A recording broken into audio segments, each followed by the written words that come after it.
Hello, class. My name is Sergio Larios, and I will be discussing oculesics and facial gestures.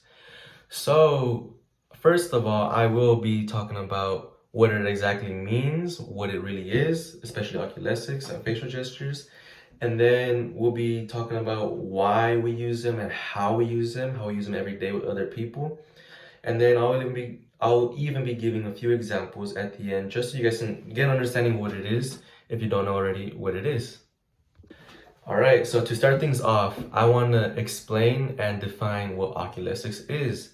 So, according to a study done by Jane Bancroft, the study of messages sent by the eyes is called oculesics.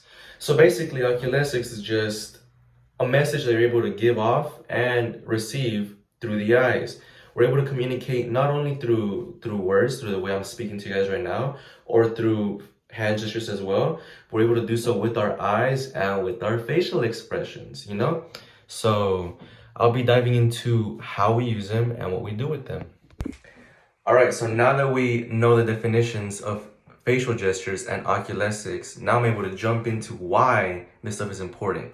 All right, so in a conversation, there's a lot of things happening. There's hand movements, there's probably body language, there's gonna be the voice, if there's gonna be people speaking, unless they're signing.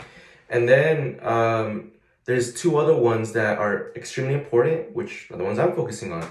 When you look at people, and then when you give facial expressions, right? So, why do we use them? Well, we use them because there's so much that we can give off just by using our face and our eyes. For example, when making eye contact with the person, we're able to show that we're more engaged with the conversation and we're listening, or we're willing to speak to the person if we're the ones doing the speaking. And so, if you're in a conversation with someone and you see someone not looking you in the eye, you might assume that they're scared, they're uncomfortable, there's something, whatever it is, you might just not feel like they're fully engaged in the conversation. That's why it's very important. And then facial gestures can also show a lot. One beautiful thing that they show is emotion. All right, so I want to throw you guys a quick article so you can understand more what I mean when you can get emotions.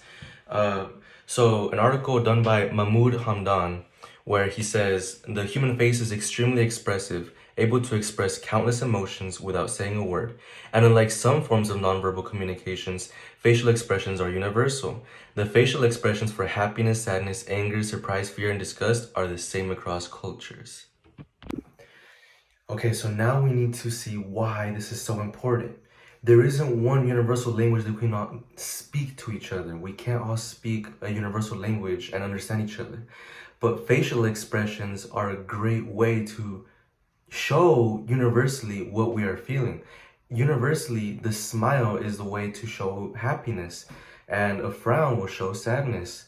So, this is like a simple way where other cultures who don't speak the same language are able to communicate with each other no matter the language barrier.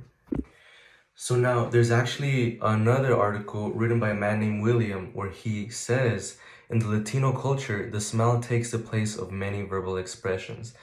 Me being a Latino, seeing so many Latino people in my family greet other people that they don't know that speak the same language with a smile, I've seen it everywhere. This is the number one thing that I've ever seen.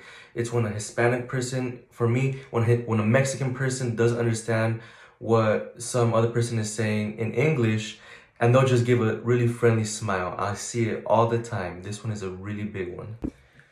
All right, so now I want to talk about eye contact again, and I want to connect it to how one feels around a person, if they feel comfortable or not. So if two people are having a conversation and the person listening feels comfortable, they'll probably be looking at them, making eye contact, and not show any weird fear or stress being able to look at the person. But change it now to where the person is not being able to maintain eye contact. This will give off that they feel uncomfortable for some reason. They probably could have lied. They could be hiding something. They don't want to say something. They know something's about to happen. Whatever it can be, they just feel uncomfortable. Maybe they just don't feel comfortable at all. They just don't feel confidence in being with that person and whatever it can be, that can show a sign of being uncomfortable. And this is important because now we can convey a message through how we speak to people and how we listen to people. But overall, I would like to finish by saying we should be able to look at eye contact and facial gestures more often and understand how to use them in communication with others, because this can drastically change how a conversation flows and how communication will go overall. Thank you.